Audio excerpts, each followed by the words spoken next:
Hey, I'm Brian Clark at CineSport, taking a look at the newest AP Top 25 with Ralph Russo. He covers college football for the Associated Press. And Ralph, will start with Utah. The Utes are up to 10. They got a first-place vote after the performance they put on in Eugene, where they absolutely whipped Oregon. Were you surprised they only moved up to 10th? A little bit. I think you could have made a case for Utah being a top 5 team. This is an undefeated team. That win against Michigan at the beginning of the season, looking better and better every week as Michigan improves. I guess the thing that makes people a little hesitant is how good is Oregon. But this Utah team is good. Listen, it's got one of the best running backs in the country in Devontae Booker. It's got a really good and physical defensive line in front seven. When Travis Wilson plays consistently at quarterback and doesn't make the big mistakes, they have a pretty complete football team against a really physical football team and a really well-coached team under Kyle Whittingham.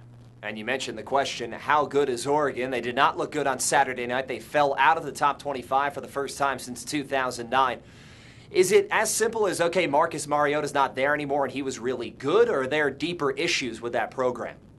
I think there could be deeper issues, and the odd thing about where we are now with Oregon, and last week when Alabama lost, there were a lot of, is this the end of the dynasty stories being written? And I sort of wonder if, obviously Oregon hasn't been a dynasty because they haven't won the championships, but they've had a heck of a run for the last 6 or 7 years. And I do wonder if we're maybe seeing a little bit of an end of an era at Oregon. The loss of Mariota is huge. He was a special player that raised the level of everybody else on that offense. They have defensive issues that are really, really problematic. They just haven't stopped anybody this year. That said, about a year ago, Arizona State lost to UCLA at home 62-27. Arizona State went on to win 10 games and contend until the last day of the season, or until the last weekend of the season, for the Pac-12 South.